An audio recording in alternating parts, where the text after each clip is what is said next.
Hello everyone, I'm Johnny Hammock, the Mayor of Tallassee and the Superintendent of Utilities. And with me today is my co-host, Griffin Pritchard, the Public Information Officer for the City of Tallassee. And this is Tallassee Transparent. This is a show where we try to tell you about what's going on. We're going to tell you what you need to hear, not what you want to hear. Basically, we're going to go through some things that we got going on here in the city, just so you'll be informed in case you couldn't make it to a city council meeting. Griff, tell us first about the job fair that you got coming up on the 29th. It starts at 6 p.m., correct? Correct, from 6 to 8 p.m., and it's going to be here at the Tallassee Rec. The idea is we wanted to create an event where it is free to the public for both those seeking employment and for those companies who are seeking employees. You know, we did a Google search around the 36078 area and found out that there were something like 611 jobs available. So we looked at job fairs in the past, and the models have been done basically during the day. You know, that's good, but I want to do better. So we decided to have it at night from 6 to 8 and have it early in the week, so that way you can better plan for it, you can better schedule things around it. If childcare is an issue, you can handle that. If you are looking to change jobs, but you can't leave where you're at right now, this is an opportunity to do that. Right now we have around 18 to 20 agencies, I'm talking in everything from fast food to industry to staffing, who are committed to attend. We're also doing door prizes. We have Snackola going to come and set up and sell some frozen goodies. You know, the more we can do to get people in the door, we're not guaranteeing you jobs, but we're guaranteeing you the ability to have those conversations that will lead to those jobs. And that's kind of what we want to do. And if this works this month, we'll do it again next month. So. Okay. All right. Also, during the council meeting, the work session, I kind of went over a presentation. We've had a lot of gas leaks. If you don't know, we had a major one at the high school where we lost probably about $70,000 worth of gas. BTUs just going up into the air. It was a very dangerous situation where we had to evacuate about 300 students and parents during awards night. They were in the high school gym. That gas line, Larry Rogers with HDD, we did an emergency meeting so we could bypass bid law because we need to get this done because they're constructing the new high school. That's going to run us about $45,000. But I went to the council and I kind of showed them, hey, look, in our budget every year, we have $300,000 to repair or replace gas lines. That gets us about a linear mile or two every year. And we've been doing that for the last few years, but we're just kind of chipping along. And these cast iron gas lines, Griff, they were put into the ground after World War II by the mill. So they've been in there since the late 40s. It's time to be replaced. You know, the federal government has mandated that everybody get cast iron gas lines out of the ground. So I told them, hey, look, with historically low rates, we can go to bond market, and for $250,000 debt service payment every year, we can get about $5 million with the rates the way they are right now, before the Fed kind of increases the discount rate and interest rates go up. We need to take advantage of it. So what I did last week with the approval of the council is go ahead and sign a G17 underwriter disclosure with Fraser Lanier. And so we're doing that. They're going to get together a resolution. We're going to start the process to go to bond market. And then we'll probably break it up into maybe 2 or 3 phases. We don't want to do $5 million at one time because then that's a big project. We might push out some of the smaller guys that would bid on it. So we think after a meeting with the engineers, maybe 2 to 3 different phases of this. Because once you get the $5 million, you got 3 years. The IRS requires you 3 years to spend it. So we'll probably do like 2 to 3 phases of it. Now I want to bring out something here. You know, we talk about a lot about grants. You got 4-point-something million in grants during your first 4 years. And the questions come up, why don't we pursue a grant to fix this? Well, there's a couple answers. One, there's not many grants available. There's no grants. There's no grants. And 2, it's a timetable deal. Writing a grant of this magnitude, doing the legwork, the letters of support, all the homework would take time. Plus, you got to wait to see if you get it. We're in a situation now where, going back to that gas leak and going back to how damaging that gas leak could have been.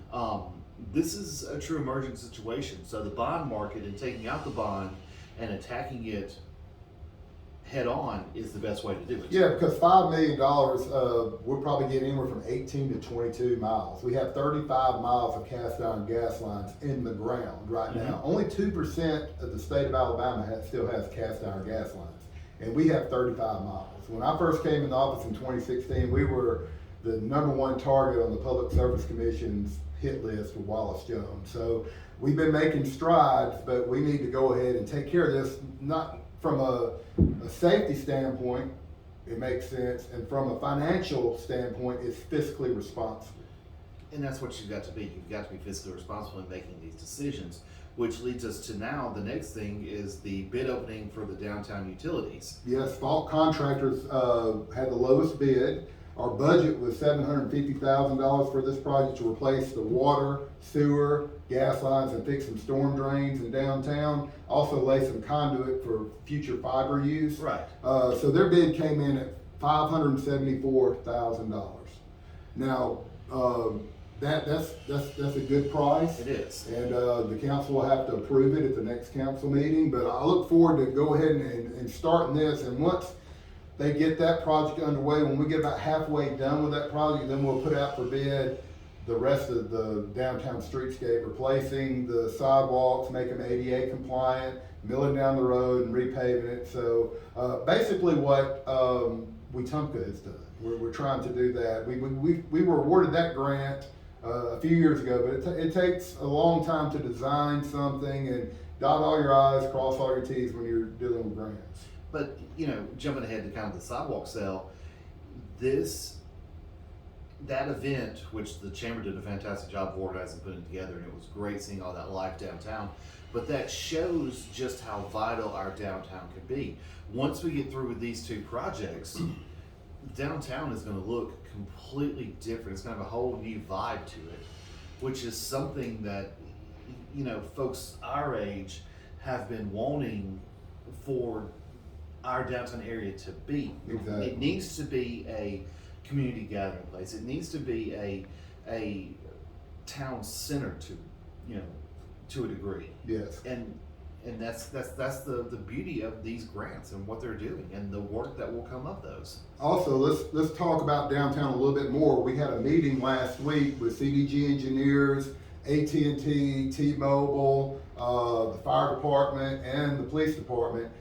That downtown water tank, AT&T, T-Mobile, and all them, they're wanting to upgrade their equipment. So this is coming at a good time because we already did the Tallassee water tank where we blasted and painted the inside and out of that, and it looks great with a new logo on there. Right. We're going to do the same thing in downtown. So we're starting the process with CDG engineers.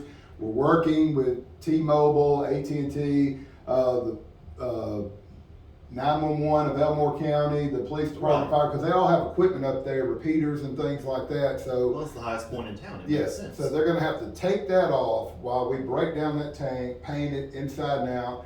It hasn't had any maintenance on it. I was 15 years old the last time something was done to that tank, so it looks terrible. And the inside, it needs to be cleaned, and it's just things that need to be done. So the good thing about this is the federal government with the Federal Relief Act awarded the city $1,069,144.67. Last week we received the first installment of it of $534,572, and in 12 months we'll get the second half. So we're going to design this, put out the bid documents, put it out to bid, and hopefully we'll be able to knock out this this water tank this fall. Okay, so the $534,000, it is free money, but it is free money with parameters. Yes, they want you to spend it on water, sewer project, things like that. It had some guidelines. You couldn't just use it for whatever you want. We can't go all willy-nilly and No. You got to use it on certain things. So that's what we're going to be using that. And I think it'd be a good time to go ahead and do that while AT&T, T-Mobile want to upgrade their equipment. Absolutely. Go ahead and get it done. We'll be doing the downtown streetscape, the utility replacements, all going to tie in nicely together with the new high school being built right down the road. And see, it shows too that things are happening in Tallassee, and one of the biggest misnomers in town is the fact that nothing ever happens here. No projects ever get completed here. Yeah. We're working diligently to change that. Exactly. So the new high school is being built. They're starting to deconstruct it right now. We're going to be getting that gas line back there taken care of for them. Also, let's talk about recreation a little bit. Fantastic Fort. It's kind of becoming a safety hazard, and the city council decided to suspend the rules and move some money from general fund, about $20,000, so we can do the first phase of revitalizing Fantastic Fort. See, so Fantastic Fort was built using a land water conservation grant. This was really popular like in the late 80s, early 90s. But the thing was that all the people who designed the playgrounds had basically like style 1, style 2, style 3 of playground, but they're all that wood metal structure. Well, now you're 30 years down the road, my math's correct, plus or minus, and these structures are beginning to fail. And it's not failing to agree that, it's going to be tragic, but it's failing to agree that it's going to become more injury-some than it's worth. Yes. So the rec has done a fantastic job of doing their due diligence, looking at what's best for this area, for the city going forward. And the first phase they put together, it looks fantastic. Yes. And it's going to be great. The second phase, which is I'm working on a grant for that, is going to address your ADA issues. You're going to address your small child area. It's going to give an additional level of inclusivity that it's lacking at this moment. Exactly. All right, let's move on and talk about July the 10th. Council member Bill Hall brought up at the last city council meeting that he wants to start Tallassee, Keep Tallassee Beautiful campaign.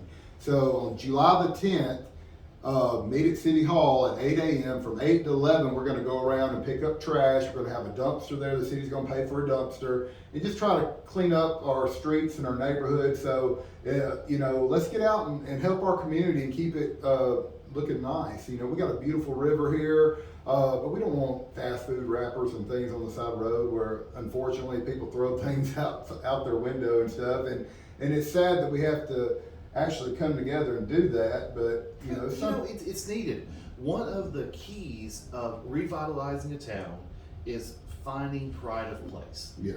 Everybody from Tallassee is proud to be from Tallassee, but you look around and you see areas where they could be a little more prouder. Yes. And this is giving an opportunity to kind of put their poker sticks where their mouth is and do something to benefit and beautify the town. Exactly. So Bill Hall's going to have some pickup sticks there, some vests, some trash bags. So all you got to do is wear you some gym clothes, something you're comfortable in. Come out. I'll be there. Hopefully some other council members will be there. I know Bill Hall will. And we're going to try to get out that morning and make the city look, beautified. Yeah, Keep Tallassee beautiful. All right, let's talk about Tallassee Talk, our podcast that we do. Jordan Cunningham is the producer. I host it and I have different guests. We've probably got over 30 to 40 episodes. We air a new one every week on Wednesday when the new one comes out. And we got a Tallassee Talk Facebook page. I share it to my personal page. Also, you can go to Spotify, Google Podcast, Apple Podcast, a lot of different apps to listen to this, or you can go to our City of Tallassee website and scroll down and play it right there. Now here's the thing, the City of Tallassee's website has been redone.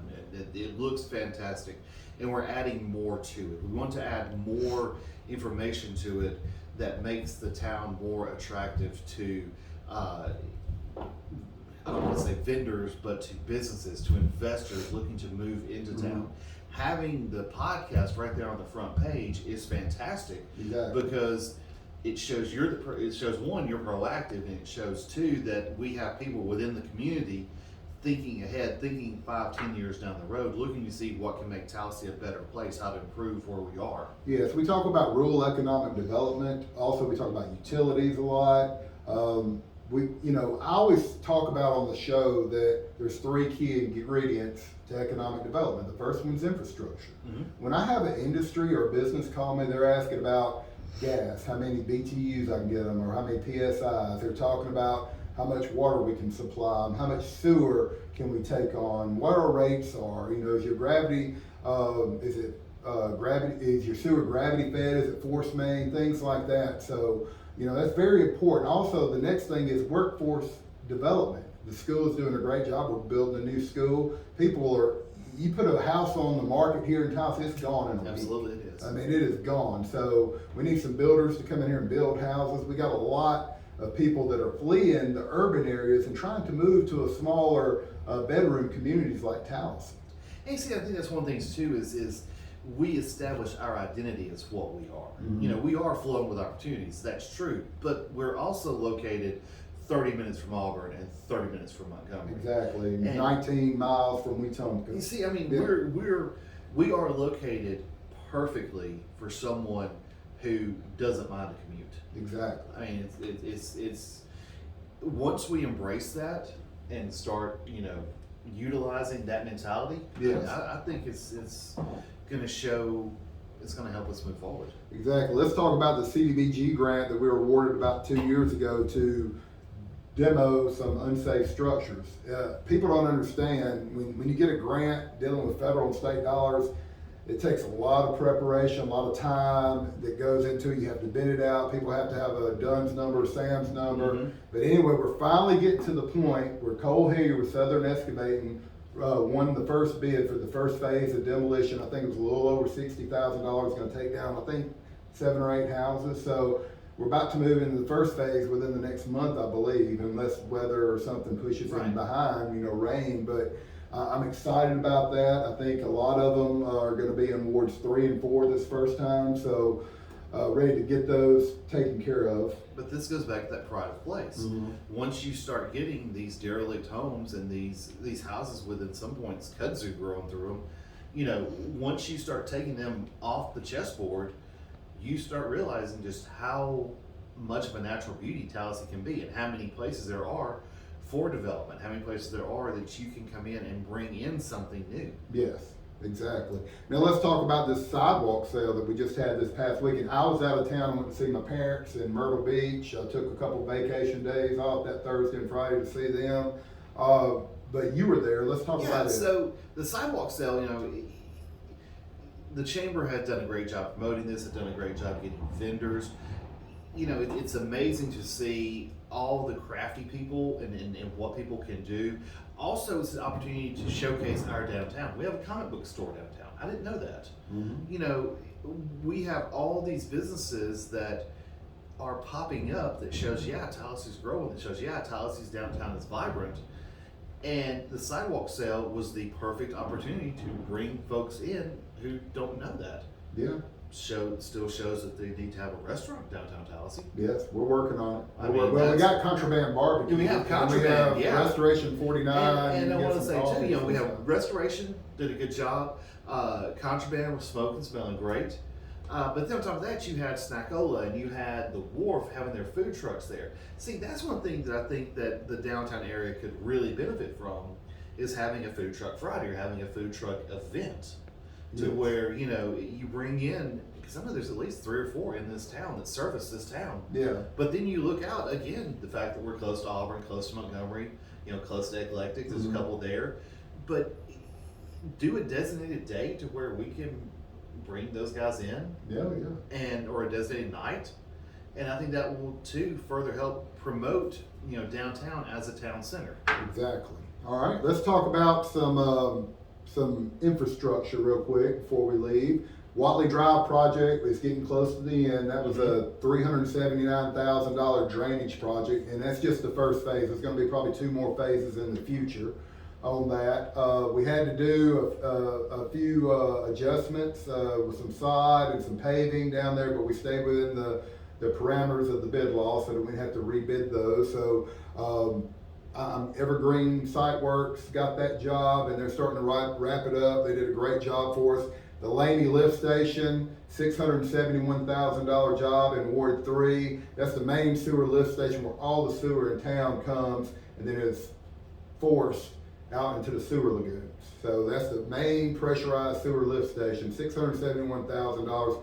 Fault Contractors, just wrapping up that job. And they also started on the Laney Force Main. They got that bid at $154,000. That's the pipe that has been leaking for many, many years. James Garner's been here over 20 years, and it's way overdue. Right. So $154,000, putting in some new piping that takes it from the Langley lift station to the lagoons, and eventually we'll take it to the sewer plant that we're designing and about to start building later on this year. Yep. Or first of next year. So we got a lot of things that are going on down there with our wastewater. Hopefully you and I can look at doing some build grants and maybe tackling the water filter plant next. Actually, the outside of the structure was built in the late 1800s. We had Kenneth Boswell, the DECA director here, about 2 weeks ago, showing him some of our projects and water tanks and things that we want to do in the future. So we got a lot of infrastructure that we're working on now, but we're also planning getting some things lined up for the future. Well, speaking of the future, one thing that's not on the list, let's talk about the mill site, where we're at with that. Yeah, we're actually working on with ADM doing a Brownfield grant. Mm-hmm. We've done a phase 1 assessment where we checked all the records. We've done a phase 2 assessment where we did some soil samples, got Right. those results back. We had a visioning workshop at City Hall, which was great. Everybody wants us to focus on cleaning up the mill, maybe doing a river walk, kind of focus on the ecotourism part of it. Everybody was on the same page, and it made me so happy because we went pulling in all different directions. Exactly. You know, so we're heading in the right direction there. We just got a lot of work that, you know, and it's not going to take a year and it's all going to be done. This is something, you know, this is a comprehensive plan that's going to take, you know, through 2040. I mean, you might not be here. Somebody else is going to have to step up. I mean, probably this is and a take- years-long project. Yeah, yes, this is, but we're heading in the right direction. Yes. We're actually doing something. We're taking care of the things underground that are not shiny and new that people can see, and that's the problem all over this country. It's not just Tallassee. You know, unfortunately, politicians, they want to keep getting reelected. They want to pave roads. They want to do nice, beautiful things, and I wish we could do that. Absolutely. But unfortunately, we inherited a utility system that had been neglected for many years, and we're trying to take the steps to get us in the right direction. That's why we're having this show, Tallassee Transparent, so you can know what's going on and see where your tax dollars are going. And keep in mind too, government getting things done versus a business getting things done is different. A business, if there's an issue, you address it immediately. Mm-hmm. A government entity, if there's an issue, you have paperwork. A lot of red tape, a lot of hoops you got to jump through, but we're finally starting to see some fruits of our labor. Yes. After 5 years. So thank goodness that we've had a council that has believed in the progress that we're making and backed us. We couldn't do it without the majority of those council members being behind us on this. So also, one last thing, PPP letters. If you don't have a business license, we sent letters out. If there's some kind of mistake, just call Tony or Andy or Blake in the business license building department and try to get it straightened out, or come buy your business license. Yeah, it's $97. Yeah, yeah. I mean, you know. Just come on down and pay your business license like a normal business. Yeah. So anyway, that's going to do it for our first episode of Tallassee Transparent. I hope you enjoyed it. If you got any questions or anything you want us to talk about, please email me. You can go on the website and get my email. It's mayor@tallassee-al.gov, or call me at City Hall, and we'll try to address it on our show every week. Thank you.